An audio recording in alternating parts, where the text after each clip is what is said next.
मृत्यु ही जीवन का सत्य है और इसी सत्य से सभी को प्रत्यक्ष रूप में प्रमाणित होना है। तो नमस्कार दर्शकों, मैं हूँ ऋषि वैभव और आप देख रहे हैं ऋषि ज्ञान प्रवाह। और हमारी संस्कार श्रृंखला में आज अंतिम संस्कार की चर्चा करने में आपके मध्य में उपस्थित हुआ हूँ और वह अंतिम जो कि आपके जीवन का भी अंतिम है और संस्कार श्रृंखला का भी अंतिम है। तो उसी अंतिम श्रृंखला में अंतिम संस्कार अंत्येष्टि संस्कार पर चर्चा करने के लिए मैं आपके सामने उपलब्ध हूँ। तो आज मैं आपको बताने जा रहा हूँ कि यह अंत्येष्टि संस्कार क्या है, अंत्येष्टि क्या होता है। तो मैंने यहाँ शब्दों का अर्थ लिखा है, अंत यानी कि अंतिम और इष्टि माने कि यज्ञ। मरने के बाद में जो क्रिया करी जाए यज्ञ की भांति, वही अंत्येष्टि करना है। जीव की सद्गति के उद्देश्य से मरणासन अवस्था में क्रिया जाने वाला दानादि कृत्य तथा मृत्यु के तत्काल बाद का दाह इत्यादि कर्म अंत्येष्टि कर्म कहलाता है।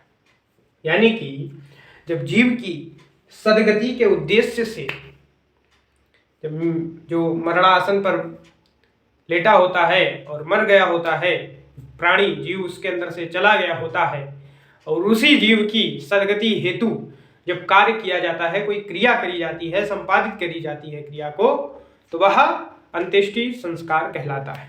तो आशा करता हूं कि आप लोगों को परिभाषा समझ में आ गई होगी। और यह जो यात्रा है वह यात्रा गर्भाधान से अंत्येष्टि तक की है, आधान से अंत्येष्टि तक की है।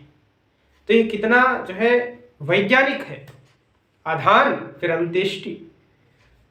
और इसमें होता क्या है, यह होता है कि जो मरने की अवस्था होती है तो उस समय कुछ शास्त्रों में दान इत्यादि बताए गए।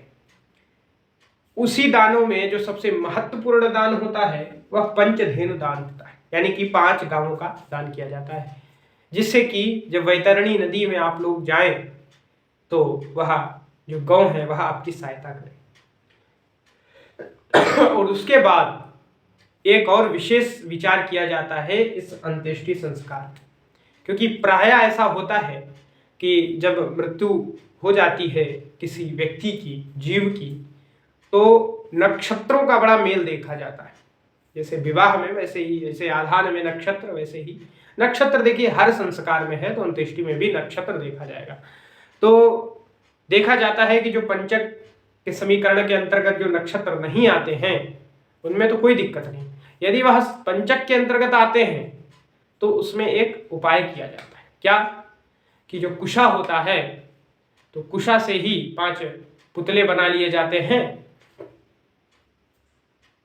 जो जीव मृत्यु हो गया है उसी के आसपास 5 पुतले रख करके उसका दाह इत्यादि का कार्यक्रम किया जाता है। उसके बाद पिंडदान इत्यादि कार्य किया जाता है। फिर उसके बाद अन्य जो क्रियाएं हैं, फिर उसके बाद जो 10वें दिन कार्यक्रम किया जाता है, 13वें दिन कार्यक्रम किया जाता है, वह अंत्येष्टि कर्म के ही अंतर्गत आता है। जो मतलब मरने के बाद में, अंतिम क्षण के बाद में जो कार्य किया जाए वही अंत्येष्टि कर्म कहलाता है।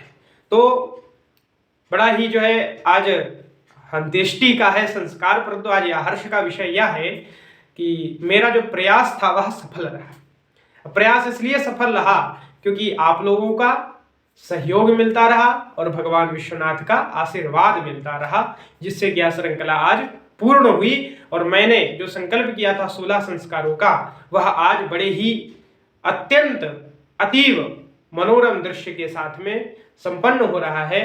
तो आशा करता हूं कि आप सभी लोगों को यह जो 16 संस्कारों की श्रृंखला थी, 1 वीडियो, 2 वीडियो, 3 वीडियो, ऐसे 16 वीडियो आपके समक्ष मौजूद हैं हमारे ऋषि ज्ञान प्रवाह यूट्यूब चैनल पर। आप विजिट करें और उसको सब्सक्राइब करें, लाइक करें, शेयर करें यदि अच्छा लगे।